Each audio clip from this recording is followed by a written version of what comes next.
Jusqu'à présent, dans la nature, on n'avait jamais trouvé un virus qui était à la fois très contagieux et très mortel. Donc dans un virus naturel, soit il est très contagieux mais extrêmement peu mortel, et donc c'est pour ça il parvient à être très contagieux, hein. Je ne vais pas reprendre toute l'explication que je vous avais donnée la fois dernière, c'est que donc il a le temps de se transmettre d'un hôte à l'autre pour pouvoir se diffuser, se multiplier, mais en même temps il n'est pas mortel, parce que s'il était à la fois contagieux et mortel, ben, la personne qui héberge un virus meurt tout de suite, en mourant tout de suite, n'a pas la possibilité de transmettre le virus à d'autres hôtes, puisque je vous rappelle qu'un virus a besoin d'être accueilli par un hôte, par les cellules d'un hôte, pour pouvoir justement se multiplier. Et donc je vous avais dit, soit on est très mortel et très peu contagieux, soit on est très contagieux et très peu mortel. Et donc je vous avais dit, ne vous inquiétez pas.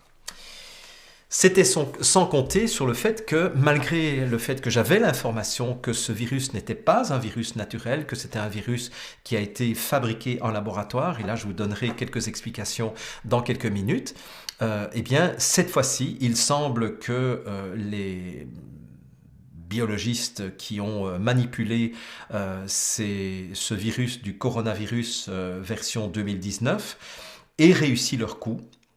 Et c'est donc un virus militaire, c'est un virus qui a été conçu à des fins militaires de guerre bactériologique.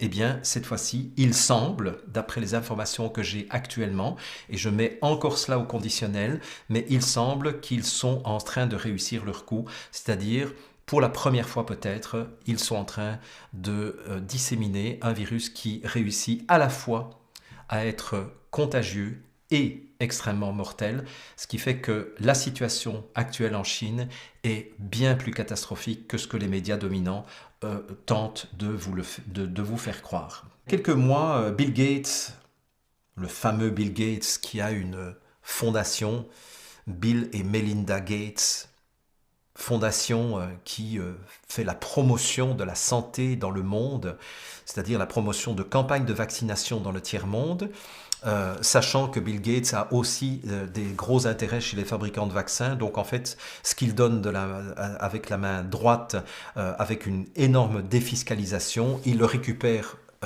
10 fois avec la main gauche grâce aux compagnies qui fabriquent les vaccins qui sont offerts par la fondation Bill et Melinda Gates. Bon, de toute façon, pour moi, Bill Gates, c'est clair, c'est un des plus grands eugénistes modernes de ce monde. C'est quelqu'un qui a des visées génocidaires. Il veut réduire la population mondiale. Voilà. Et il y a quelques mois, il était invité dans une réunion où il a montré une simulation. Et je vous montre à l'écran la simulation. Donc vous voyez, il montre ce qui pourrait se passer en 6 mois de temps avec un modèle de coronavirus justement qui pourrait être à la fois très contagieux et très mortel. Vous avez remarqué que c'est parti de Chine, comme par hasard, et ça envahit le monde avec le nombre de millions de morts en quelques mois que cette pandémie allait faire. Donc il a présenté ça il y a moins de 2 ans.